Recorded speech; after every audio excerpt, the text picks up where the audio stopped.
Salam sejahtera semua murid. Dalam video kali ini, cikgu ingin berkongsi tentang panduan umum Bahasa Melayu Standard.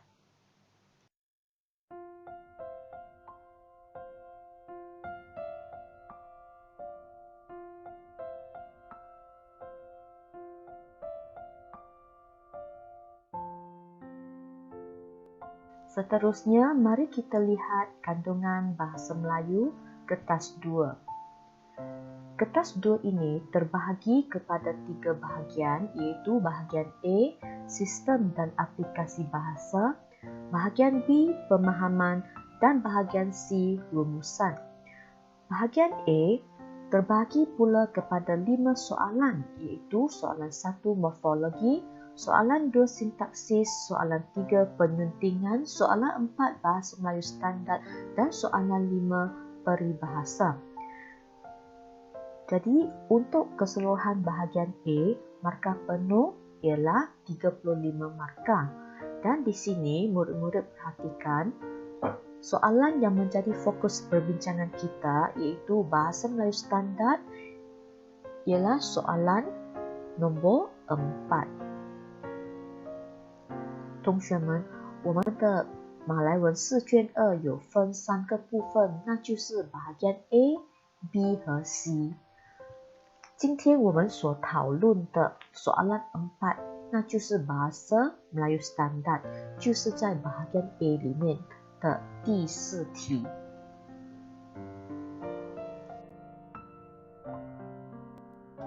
Murid-murid, apakah itu soalan Bahasa Melayu Standard? Yang pertama, soalan ini meminta murid menukarkan bahan teks klasik ataupun bahan teks lama kepada Bahasa Melayu moden atau Bahasa Melayu Standard. Maksudnya, soalan kita terdiri daripada bahasa klasik atau bahasa lama, manakala jawapan yang perlu ditulis oleh murid-murid hendaklah merupakan bahasa standard atau bahasa moden.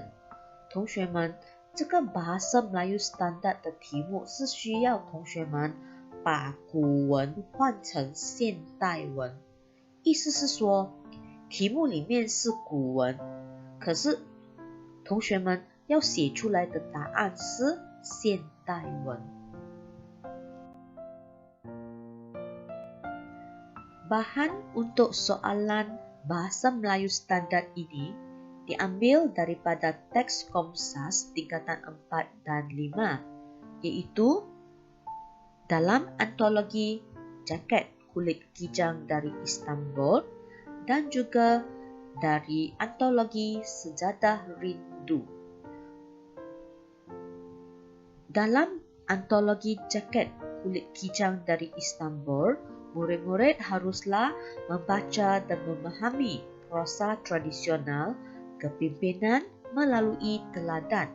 Manakala dalam antologi Sejadah Rindu pula, murid-murid haruslah membaca dan memahami prosa tradisional burung terbang dipipiskan lada.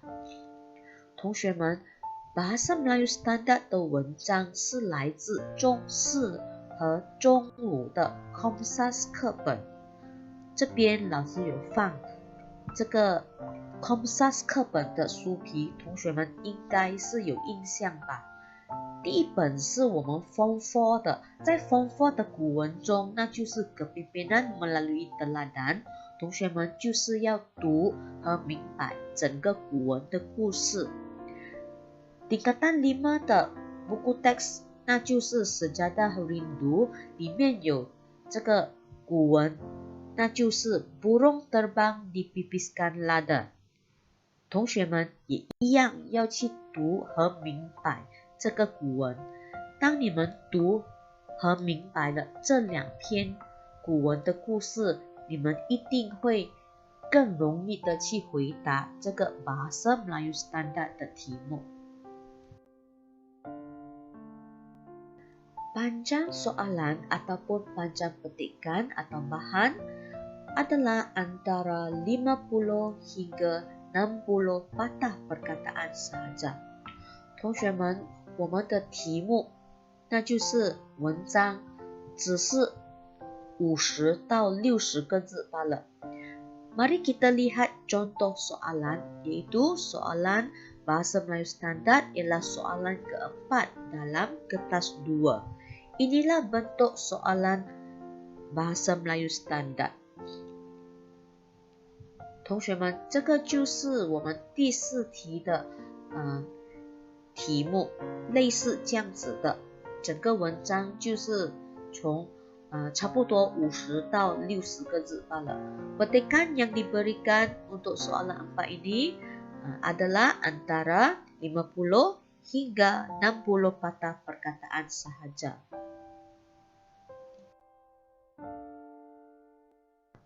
Seterusnya, calon tidak perlu mengubah bentuk dan maksud asal petikan atau bahan. Contohnya, cakap ajuk tidak ditukar kepada cakap pindah. Yang kelima, bentuk skema permakahan secara holistik, iaitu menyeluruh. Dan yang keenam, jumlah markah bagi soalan Bahasa Melayu Standard adalah tidak tetap, iaitu bergantung pada kehendak soalan. 接下来同学们，你们要知道的是，当我们回答这个Bahasa Melayu Standard 的题目，我们是不需要改文章中的造句语态和意思。那就是如果我们拿到的造句是 cakap ajuk， 你的答案还是要以 cakap ajuk 的方式来写出来，只是要把古文的意思用这个现代文来写。第5就是这个题目的计分是看整体的。接下来第6，题目的总分是不固定的，所以是根据题目指示。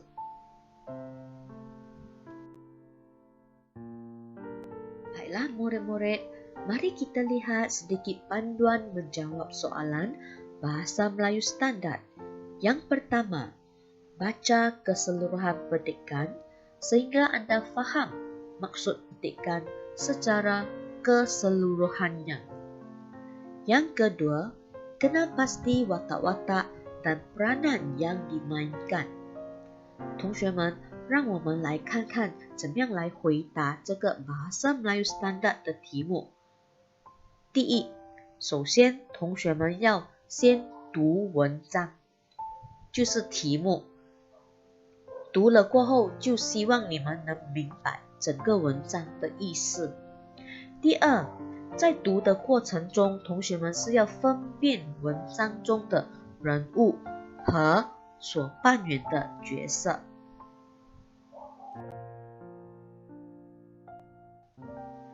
Seterusnya, yang ketiga, gariskan semua perkataan bahasa klasik yang dapat ditukarkan. Tukar semua kosakata bahasa Melayu klasik kepada Bahasa Melayu Standard atau Modern. 接下来就是同学们要把能够换的古文词汇划线，接下来就是把古文词汇换成现代文。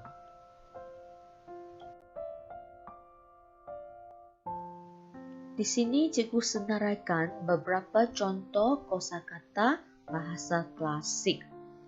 同学们，这边有几个古文词汇让大家来参考。Panduan yang keempat ialah kata pangkal ayat seperti hatta, arakian, alkisah, maka, syahadan, kalakian. Adapun digugurkan dalam jawapan, iaitu tidak ditulis dalam jawapan murid. Hal ini dikatakan demikian kerana kata pangkal ayat tidak digunakan dalam bahasa Melayu moden. Dan yang kelima, gugurkan partikel pun dan lah. 接下来，同学们，句子的开端词要删掉，那就是不要保留。这个开端词只是有出现在我们的古文的造句中，在现代文的造句是没有用到句子开端词。第5项，那就是同学们的答案中也要删掉 pun 和 lah 这些字眼。Baiklah murid-murid, di sini cikgu sertakan senarai contoh kata pangkal ayat dan maksud dalam dui bahasa。同学们，这个就是kata pangkal ayat 的意思。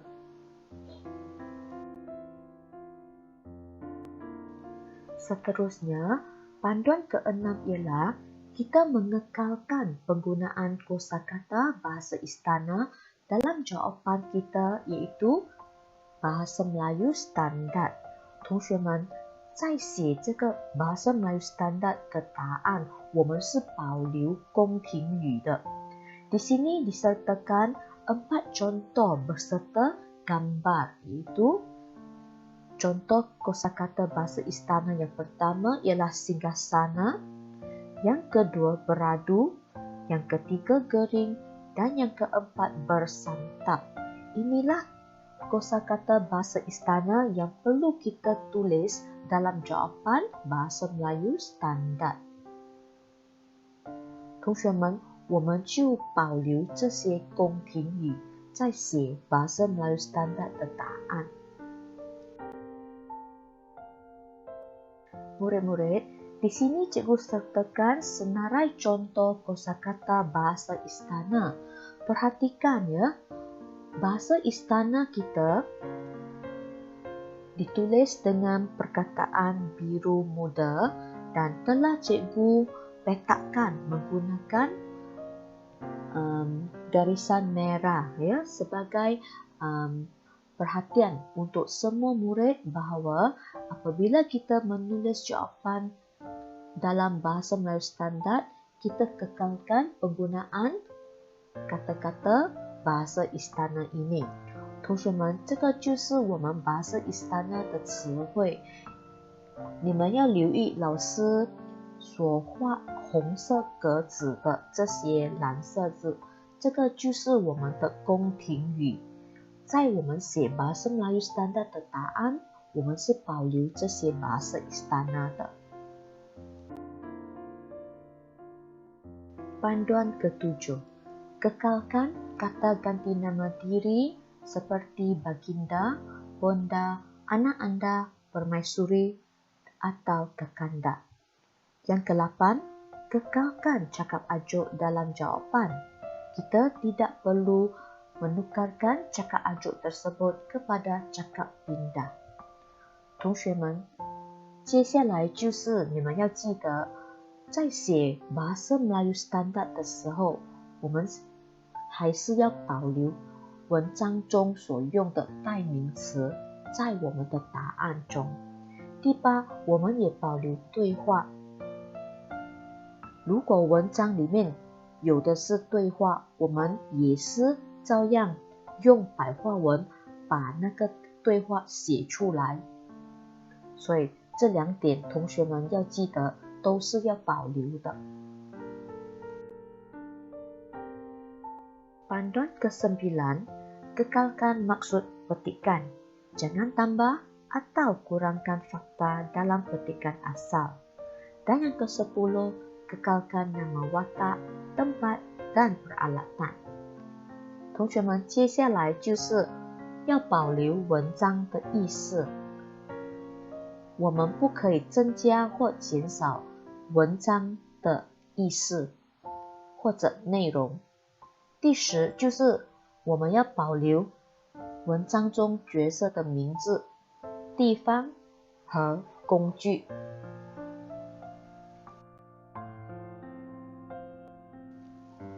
Panduan ke-11, petikan asal dan jawapan adalah dalam bentuk yang sama dari segi ragam ayat, bilangan perenggan, dan tanda baca. Dan yang ke-12, bina ayat yang gramatis, kekal dari segi bentuk dan maksud. 接下来就是造句的结构、造句的数量、文章的段落和标点符号，同学们都要保留跟文章的一样。第12就是我们要写符合语法的造句，造句的格式和意思一定要保留跟文章的一样。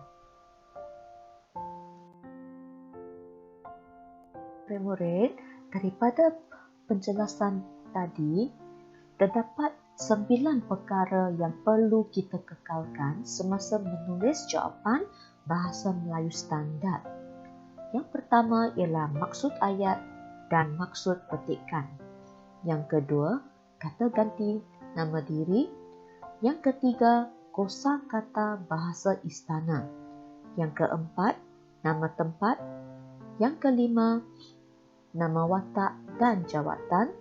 Yang keenam, bentuk ayat seperti cakap ajuk atau cakap pindah dikekalkan bentuknya, ataupun ayat aktif atau ayat pasif yang juga dikekalkan bentuk ayat tersebut. Yang ketujuh, bilangan ayat. Yang ke-8, bilangan dan susunan perenggan. Dan yang terakhir, tanda baca. Jadi inilah 9 perkara yang perlu dikekalkan semasa kita menulis jawapan bahasa Melayu standard。同学们，从刚才我们所讨论到的怎样写bahasa Melayu standard 的答案，你们要知道的是，我们有9样东西是可以保留的，那就是第一个，句子和文章的意思；第二，代名词；第三，宫廷语；第四，地方名称；第五，人物的名称和所扮演的角色；第六，造句的语态；第七，句子的数量；第八，段落的数量和排法；和最后一个就是标点符号。这就是9样东西可以一定要保留在我们的答案中的。所以当你知道要保留这么多，其实写这个回答这个题目是不是讲很难的。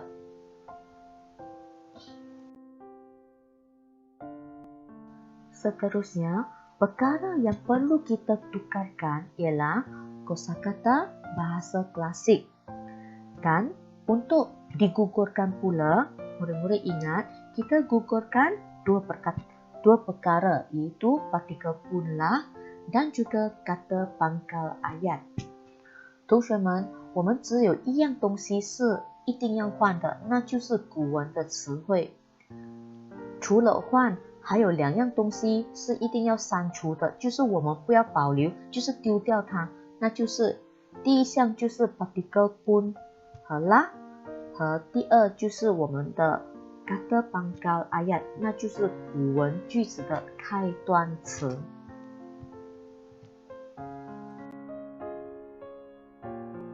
Murid-murid juga boleh menonton video Bahasa Melayu Standard Siri 1 Maksud Kosakata. Dalam video ini, cikgu telah memberikan maksud kosakata dalam dua bahasa, iaitu untuk kata pangkal ayat, yang kedua untuk kosakata bahasa klasik, dan yang ketiga kosakata bahasa istana。同学们也可以观赏老师的这个 Bahasa Melayu Standard 第1集的视频，那就是 maksud kosakata， 因为里面老师有给双语的意思，那就是老师给 kata pangkal ayat， 第二 bahasa klasik 古文和第三宫廷语的双语的意思。Murid-murid, demikianlah berakhirnya perkongsian cikgu tentang panduan umum menjawab soalan Bahasa Melayu Standard. Terima kasih kepada murid-murid kerana menonton video ini. Cikgu berharap semoga video ini akan meningkatkan pemahaman murid-murid tentang cara menjawab soalan ini. Ingat ya, sekiranya kita memahami cara menjawab, sebenarnya kita tidak akan berasa takut untuk menjawab soalan ini。同学们，老师分享怎样回答 Bahasa Melayu Standard 的班段就到此。老师希望同学们，你们不要因为它是古文而害怕来回答，只要你明白怎样回答的方法，久而久之你就会知道这个题目其实不是讲很难。Murid-murid, sila teruskan menonton ya video-video cikgu yang akan datang, kerana dalam video-video seterusnya cikgu akan berkongsi pula tentang panduan menjawab soalan berdasarkan petikan daripada teks prosa tradisional tingkatan 4 dan 5。在接下来的影片，老师就要分享怎样来回答我们这个 Form 4和 Form 5的古文文章。学习这么多，你们一定会对怎样回答这种题目更有信心。放心吧。Murid-murid, kita berjumpa lagi dalam video cikgu yang akan datang. Jangan lupa langgan atau subscribe channel cikgu ya。同学们，我们下个影片再见。别忘了，你们要订阅老师的频道哦。拜拜。